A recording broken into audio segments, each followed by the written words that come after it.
J'ai parlé de la nécessité de la certification de l'identité aujourd'hui comme valeur ajoutée pour une entreprise ou pour un particulier par rapport à la gestion de son identité sur le web, puisque aujourd'hui on est 1,7 milliard d'internautes et qu'il y a de plus en plus d'échanges, puisque le Web 2 est basé sur l'échange et la coopération entre utilisateurs dont on génère de la valeur. Le plus bel exemple, c'est eBay, tous les réseaux sociaux. Dès qu'on parle Web 2, on parle échange entre utilisateurs et génération de valeur. La problématique, c'est qu'on ne sait pas à qui on s'adresse. C'est-à-dire que quand tu es en face de moi, tu peux me voir, tu peux savoir qui je suis, te renseigner autour et avoir des informations sur moi. Mais quand je suis à 17 000 km et que tu me rencontres sur Internet, tu as une page, tu ne sais pas qui est derrière cette page-là, ça peut être n'importe qui.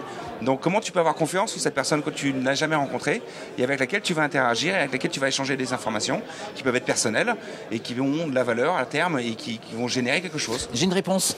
J'en fais mon ami Facebook. Non, ça marche pas? Mais non, justement, c'est un des gros problèmes. C'est-à-dire qu'aujourd'hui, tu regardes sur Facebook, j'ai 3 ou 4 profils qui portent mon nom. Ah oui, d'accord. Voilà, de personnes qui ne m'aiment pas trop et avec lesquelles j'ai eu des différends en France par rapport à une vieille histoire du président Facebook qui a hacké les médias français en France.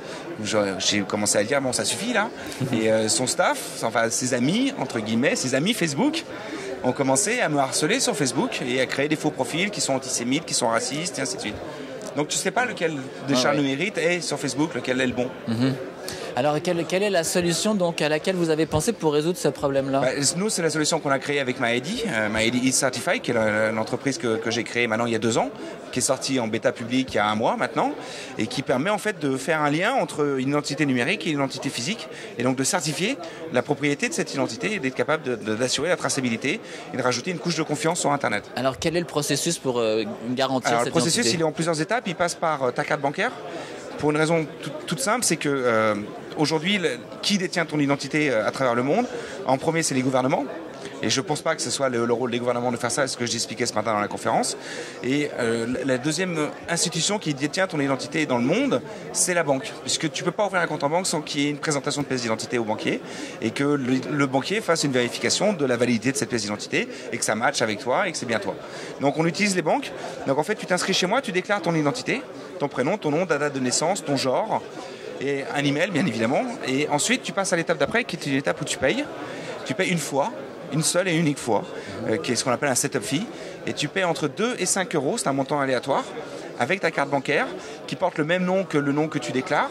Une fois que tu as payé, tu vas sur ton compte bancaire, tu cherches le montant aléatoire que je t'ai prélevé, qui est une clé en fait, qui me permet de faire le lien entre ta carte bancaire et ton compte, donc d'être sûr que tu es bien le propriétaire de la carte que tu vas me fournir. C'est le même principe que la vérification par courriel, sauf que là, c'est à la banque que ça se passe. Oui, mais le problème du courriel, c'est que qui est derrière le courriel? Exact. Tu vois, des adresses email, j'en ai 250. Alors que la banque, là... La banque, elle sait. C'est-à-dire que quand je lui envoie ton prénom et ton nom, elle va me dire oui ou non.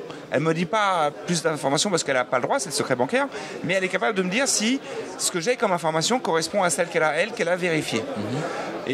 Et après, le fait de me retourner le montant aléatoire que je t'ai prélevé me permet de faire le lien entre ta carte et ton relevé bancaire, donc d'être sûr que tu es bien le possesseur de la carte. Et une fois que tu as passé cette étape-là, tu vas déclarer ton adresse physique chez moi. Donc ton nom est pré-rempli à chaque fois, donc tu remplis juste le champ d'adresse. Je vais t'envoyer un courrier papier. Et ce courrier papier, il arrive chez toi, à ton domicile. Donc ça matérialise le process de certification. Et dans ce courrier papier, il y a plein d'explications. Et il y a un code à l'intérieur que tu dois me retourner. Une fois que tu as passé ces 2 étapes, ton identité est certifiée, on est capable de te tracer. Alors nous, on a des conditions générales d'utilisation qui sont très strictes, c'est-à-dire par rapport aux données personnelles qu'on collecte sur nos utilisateurs. Elles ne sont jamais commercialisées, elles sont extrêmement protégées, bien évidemment, puisque on touche des choses sensibles. Donc c'est codé, c'est splitté en différents serveurs à travers le monde.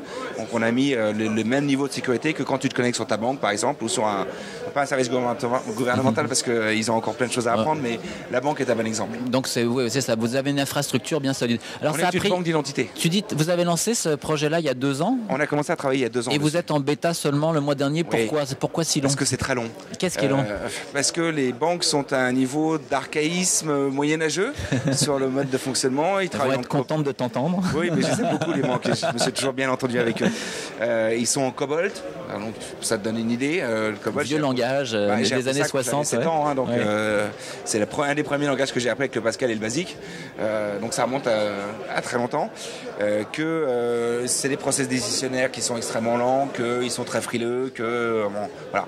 Donc le temps de valider et de faire en sorte que notre process fonctionne dans le monde entier, puisque c'est le cas aujourd'hui, on fonctionne partout, à part certains pays d'Afrique où le système bancaire est très très très archaïque et on ne veut pas prendre le risque de certifier l'identité de quelqu'un qui habite dans un pays d'Afrique, puisque on n'est jamais sûr que ça soit vraiment lui.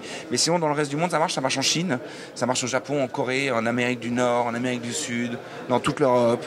Voilà, on travaille sur plus de 200, je crois que le dernier chiffre c'était 253 pays dans lesquels on est capable de certifier ton identité. Aujourd'hui on a des membres dans 37 pays, ça fait un mois qu'on a ouvert, on a des membres dans 37 pays qui ont leur identité certifiée.